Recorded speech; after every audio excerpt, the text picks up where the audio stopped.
কাদের জন্য কষ্ট পাচ্ছ? যারা তোমাকে ছেড়ে গেছে। কি হয়েছে? ঠিক আছে, কিন্তু এখন এই লড়াইটা, এই উচ্চ মাধ্যমিকের লড়াইটা নিজের জন্য করো, নিজেকে প্রতিষ্ঠিত করার জন্য করো, নিজেকে প্রমাণ করার জন্য করো। আমি একটা কথা বলবো, নিজেকে প্রমাণ নয়, নিজেকে ডেভেলপ করার জন্য করো। আজকের ভিডিও ব্রহ্মাস্ত্র, বিশ্বাস করো ব্রহ্মাস্ত্র ইকোনমিক্সের এমন কিছু সাজেশনস আমি তোমাদেরকে দিয়ে দিচ্ছি আজকে ফ্রেন্ডলি লার্নিং চ্যানেল থেকে। বা দাদা এই সুযোগটা, বা স্যার আমাকে এই সুযোগটা করে দিয়েছে মিঠুন স্যার বলে, যার থ্রুতে তোমরা অনেক কিছু কমন পাবে। অবশ্যই তার আগে একবার আমার চ্যানেলটাকেও ভিজিট করতে পারো, নাম হচ্ছে শানুদা। তো দেখো, প্রথম কোশ্চেন, আমি একদমই দেরি করবো না, প্রথম কোশ্চেনে চলে যাব। So how short run and long run can be distinguished in the context of production? এটা বেঙ্গলি ভার্সনটা নিচে দেওয়া আছে, তুমি শুধুমাত্র বুক থেকে খোঁজো আর করতে শুরু করো।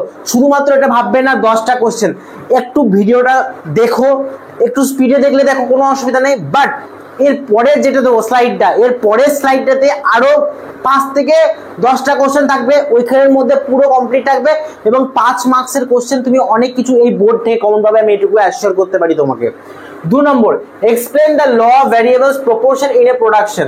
উৎপাদন প্রক্রিয়া স্বল্পকালীন পরিবর্তনীয় অনুপাতের বিধিটি ব্যাখ্যা করো। Second question, characteristics of perfectly competitive market. Most important question. পূর্ণ প্রতিযোগিতামূলক বাজারের বৈশিষ্ট্যগুলি উল্লেখ করো। Briefly discuss the relationship between average and marginal product. Important, বহুতবার এসছে, এটা বহুতবার কোশ্চেনটা এসছে। একটা থিওরি দিতে পারে, একটা থিওরি কিন্তু ইকোনমিক্সে দিতে পারে। দাদা কোন থিওরিটা করবো? Modern theory of rent, Ricardian theory of rent, Keynesian liquidity preference theory. এই 3টে থিওরি কিন্তু খুব মোস্ট ইম্পর্টেন্ট। এই 3টে থিওরি থেকে কিন্তু আসার সম্ভাবনা খুব আছে, তাই এই থিওরিগুলো অন্তত দেখে যেও, করে যেও। ফাংশন অফ সেন্ট্রাল ব্যাংক, প্রত্যেকটা কোশ্চেন ব্যাপারে কমন জিনিস থাকবে, এটা আসার খুব চান্স আছে। অথবা ফাংশন অফ কমার্শিয়াল ব্যাংক আসার সম্ভাবনা আছে। Distinguish between commercial bank and central bank, এটা কিন্তু খুব আসতে পারে। যেগুলো এখানে কোশ্চেন দিয়ে একদম তুলে ধরা, নিখুঁত বাছাই করা, মাখন কোশ্চেন, যেই কোশ্চেনগুলো একদম তুমি পরীক্ষার হলে কোশ্চেন পেপারে দেখতে পাবে অনেক কটা। আর আমি এটুকু বলতে পারি, এটা যারা কোশ্চেনটা করে যাবে তারা অলমোস্ট তাহলে 50 কি 60%-এর উপর কমন পাবে। এইখান থেকে 60%-এর উপর কমন পাবে। আচ্ছা, relationship between total product, average product and marginal product, এটা খুব ইম্পর্টেন্ট। Total, average, marginal. আগেরটা শুধু অ্যাভারেজ আর মার্জিনাল ছিল, এইখানে টোটাল, অ্যাভারেজ এবং মার্জিনাল তিনটেরই একটা রিলেশনশিপ জানতে চেয়েছে। Explain the law of return to scale in production, বহুতবার এসছে, বহুতবার টেস্ট পেপারে এসছে। মোস্ট ইম্পর্টেন্ট কোশ্চেন, উৎপাদন স্কেলে প্রত্যাবর্তনের সূত্র ব্যাখ্যা করো, এটা কিন্তু আসতে পারে। 9 number question, mention few factors which influence the price elasticity of demand. কিছু ফ্যাক্টরস, চাহিদার দামগত স্থিতিস্থাপকতা নির্ধারণকারী কয়েকটি বিশেষ বিষয়ে উল্লেখ করো। এই কোশ্চেনটা কিন্তু বহুতবার এসছে, 2018-তে এসছে এবং 2016-তে এসছে। এই কোশ্চেনটা আসার চান্স আছে। আমি যেইগুলোই দিচ্ছি সেগুলো সব previous year question, sample question, test পেপারের কোশ্চেন এবং বিভিন্ন বুক ঘেটে এই কোশ্চেনগুলো বার করেছি। কোন ডিফারেন্সেসগুলো মোস্ট ইম্পর্টেন্ট যেগুলো পরীক্ষার সময় এসেছে? এক, balance of trade, balance of payment, বা এটাকে বলা হয় বাণিজ্য এবং লেনদেনের মধ্যে যে পার্থক্যটা, ওটা পার্থক্য করবে। Gross national product, net national product, এইটা ডিফারেন্সটা করবে। আর লাস্ট গ্যাট আর ডাব্লিউটিও, এই দুটো ডিফারেন্স অবশ্যই করে রাখবে। ডিফারেন্সের মধ্যে এই 3টে মোস্ট ইম্পর্টেন্ট। তাছাড়াও এছাড়াও আমি 10টা কোশ্চেন দিচ্ছি, সেইগুলোকে করবে, অবশ্যই করবে, কারণ এইগুলোই তুমি পরীক্ষার হলে অনেক কিছু কমন পাবে, বিশ্বাস করো। আমার মন বলছে, কারণ এইগুলো সব প্রিভিয়াস ইয়ারের কোশ্চেন, বারবার রিপিট হয়েছে, বারবার এসেছে এবং বিভিন্ন রকমের সাজেশন বুক বলো, ইকোনমিক্সের বুক বলো, ঘেটে এই কোশ্চেনগুলো বার করেছি। তাই একদম ভিডিওটা স্কিপ করবে না, যদি পারো ফাস্ট করো, কোনো অসুবিধা নেই, বাট স্কিপ একদম করবে না। চলে আসো নেক্সট স্লাইডে, কি কোশ্চেন দেখে নাও। প্রথম কোশ্চেন এই স্লাইডে, explain the diagram of circular flow of income, বা আয়ের বৃত্তস্রোতের একটা ছবি, এবং তাকে এক্সপ্লেন করতে হবে, পুরোপুরি ডেমনস্ট্রেট করতে হবে, বা সেটাকে কি বলবো বাংলাতে তোমাদেরকে ওটাকে ব্যাখ্যা করতে হবে। এইটা কিন্তু most important question, circular flow of income. এরপরে যে লাস্ট চ্যাপ্টারে যেটা আছে যে আনএমপ্লয়মেন্ট প্রবলেম বা বেকারত্ব যেটাকে বলা হয়, ওটা কিসের কারণে হয়, গভর্নমেন্ট কি কি স্টেপ নিতে পারে যাতে বেকারত্ব না হয়, স্কিল ডেভেলপ করতে পারে, কি কি হয়। তো আগে প্রথমে বুঝবো যে state the causes of income inequality in India. মানে দেখো কারোর ইনকাম 10,000 টাকা, কারোর ইনকাম 20,000 টাকা, কারোর ইনকাম 40, 50, 1 লাখ টাকা, কিন্তু এই যে ডিফারেন্সটা কেন হচ্ছে, কি কারণে হচ্ছে, এটাকে ব্যাখ্যা করতে হবে। ঠিক আছে, various types of unemployment in India, কত রকমের আনএমপ্লয়েড হয়, মানে কত রকমের বেকারত্ব হতে পারে, তাদের জন্য মানে আনএমপ্লয়মেন্ট বা বেকারত্বকে কমানোর জন্য কি কি পদক্ষেপ নেওয়া দরকার সেটাও কিন্তু ভালো করে মনে রাখবে।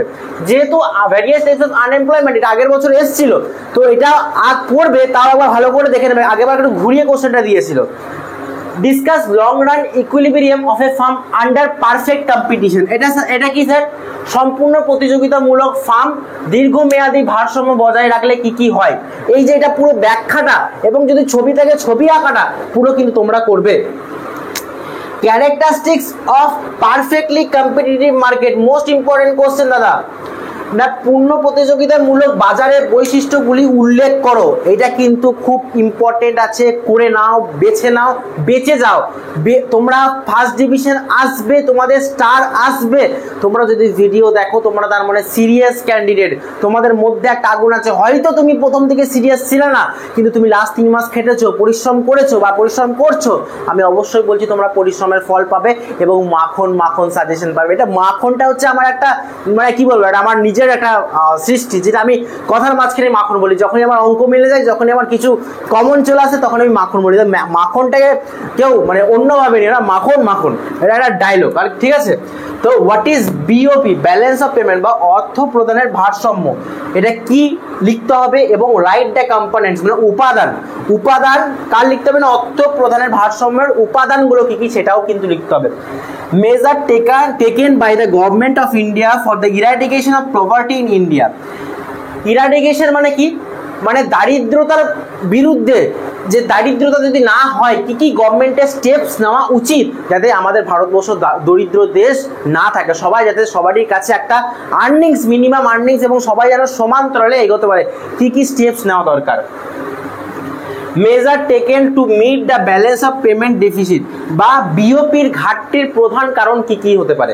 বিওপি ব্যালেন্স অফ পেমেন্টের ঘাটতির কারণ কি কি হতে পারে, এটাও কিন্তু most important question sir. Different method of credit control by the central bank, কেন্দ্রীয় ব্যাংক ক্রেডিট নিয়ন্ত্রণের জন্য কি কি পদ্ধতি ব্যবহার করতে পারে, মোস্ট ইম্পর্টেন্ট কোশ্চেন স্যার। যেইগুলো বলছি সেগুলো করে রাখো।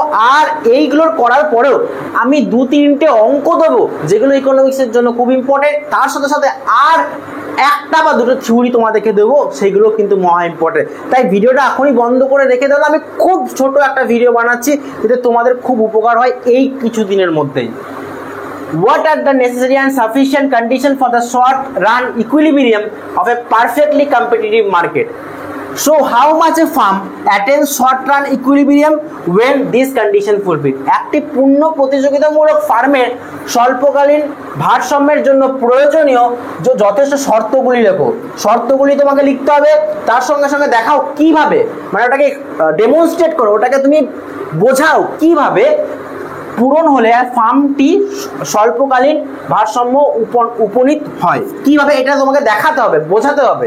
তো এই ব্যাপারটাও কিন্তু করে রাখবে। তার সাথে সাথে 2-3টে কোশ্চেন এবং 2-3টে অঙ্ক তোমাকে দিয়ে দিচ্ছি, যেই অঙ্কগুলো কিন্তু ইকোনমিক্সের আসার সম্ভাবনা অনেক অনেক বেশি। তোমরা পারলে একটু ইউটিউবে ঘেটে বা আমার চ্যানেলে যাও, যদি কোনো উপকার হয় তুমি আমাকে দেখতে পারো। আমার নাম হচ্ছে শানুদা, মানে আমার চ্যানেলের নাম হচ্ছে শানুদা, তো আমার নাম হচ্ছে শানু, তো অবশ্যই তোমরা ফলো করবে। আর অবশ্যই ফ্রেন্ডলি লার্নিং চ্যানেলকে তোমরা ফলো করবে, কারণ দাদা অনেক অনেক পশ্চিমবাংলায়, দাদাই বলছি আমি, যদি শোনে দাদা ভিডিওটা, পশ্চিমবাংলায় টপ ইংলিশে মানে এত সুন্দর স্যার ইংলিশ বোঝান, অসম্ভব ভালো ইংলিশ বোঝান সত্যি। মানে এরকম মানে এখন গুরু পাওয়াটা খুব মুশকিল, মানে এই জেনারেশনে এই গুরু পাওয়াটা খুব মুশকিল। তাই অবশ্যই আমি স্যারকে অনেক শ্রদ্ধা করি। তার সাথে সাথে দেখো না আর 2টো কোশ্চেন এবং আর 2টো অঙ্ক যেগুলো আসার ইকোনমিক্সে প্রচন্ড রকম চান্সেস আছে। 2টো থিওরি তোমাদেরকে বলে দিই, ব্যাস আর কিছু বকবো না। 2টো থিওরি হচ্ছে explain how the price of A commodity is determined through the interaction of aggregate demand and demand supply. In a perfectly competitive market, ব্যাখ্যা করো কিভাবে পূর্ণ প্রতিযোগিতামূলক বাজার মোট চাহিদা ও মোট যোগানের ঘাত প্রতিঘাতের মাধ্যমে দ্রব্যের দাম নির্ধারিত করা হয়। এটা কিন্তু মোস্ট ইম্পর্টেন্ট কোশ্চেন, এটা অবশ্যই করে রাখবে। আচ্ছা, explain with diagram of Lawrence curve, Lawrence curve কোনটাকে বলা হয় এবং তার কার্ভটাকে ডায়াগ্রাম করে দেখিয়ে তোমাকে দেখাতে হবে, এটাও কিন্তু মোস্ট ইম্পর্টেন্ট কোশ্চেন। আচ্ছা, কিছু অঙ্ক, যা অঙ্ক এরকম ধরনেরই অঙ্ক আসবে, নাম্বারগুলো চেঞ্জ করবে, ডিজিটগুলো চেঞ্জ করবে, বাট এরকম ধরনের অঙ্ক আসবে শিওর শর্ট, মিলিয়ে নিও। Calculate mean, standard deviation, variance আর কোএফিসিয়েন্ট অফ ভেরিয়েশন। এটা কিসের বলতো? এটা হচ্ছে ইন্ডিভিজুয়াল সিরিজ বলা হয়। কি সিরিজ বলা হয় এটাকে? Individual series. এই ইন্ডিভিজুয়াল সিরিজে কিন্তু তোমাকে বের করতে বলতে পারে যে স্ট্যান্ডার্ড ডেভিয়েশন বের করো, মিন বের করো, ভেরিয়েন্স বের করো, কোএফিসিয়েন্ট অফ ভেরিয়েন্স বের করো। এবার 24 নম্বরে কোশ্চেনটাও সেম, নাকি একটা চিলড্রেনের ওয়েট দিয়ে দিল বা হাইট দিয়ে দিল, সেটাকে মিন বের করো, স্ট্যান্ডার্ড ডেভিয়েশন বের করো, ভেরিয়েন্স বের করো আর কোএফিসিয়েন্ট অফ ভেরিয়েন্স বের করো। এই যে এটাকে বলা হয় কন্টিনিউয়াস সিরিজ, আর এটাকে বলা হয় ডিসক্রিট সিরিজ।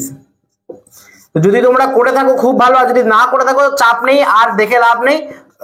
যারা পারবে, যারা 80% টার্গেট করে আছো, তারা অন্তত এই অঙ্কগুলো প্র্যাকটিস করে যাও, হয়তো ডিজিটটা চেঞ্জ করে দিতে পারে। তো কন্টিনিউয়াস সিরিজে এরকম কন্টিনিউ কিছু অপশন থাকবে, সেগুলোকে তোমার করতে হবে, আর ডিসক্রিটে একটা ফ্যাক্টর থাকবে আর তার ফ্রিকোয়েন্সি থাকবে। তো এই কয়েকটা অঙ্ক, 4-5টা অঙ্ক দেখে যেও, আর এতগুলো থিওরি দিলাম, 23টা মতো থিওরি দিলাম, এই থিওরিগুলো কমন করে যেও। একটা ইকোনমিক্সের ব্রহ্মাস্ত্র হতে চলেছে তোমাদের ক্ষেত্রে। তোমরা যত দেখে নাও, এই কয়েকটা কোশ্চেনের মধ্যে অনেক কিছু কমন পাবে, তাই কোনো চিন্তা ছাড়া এই কোশ্চেনগুলো করতে শুরু করো। আমি নির্দ্বিধায় বলতে পারি তোমরা 60% অ্যাবভ হয়তো পেতে পারো, যদি আগে একটু প্রিপারেশন থাকে আর আমার ভিডিওটা যদি দেখে নাও ফুল, তাহলে অবশ্যই তোমরা পাবে। তবে আজকে বলতে চাই, ইকোনমিক্সের পরও আমার অনেক ভিডিওস আসবে, তোমরা দেখতে থাকো, আমাকে ফলো করতে থাকো, আর আমি তোমাদের সঙ্গে সবসময় আছি।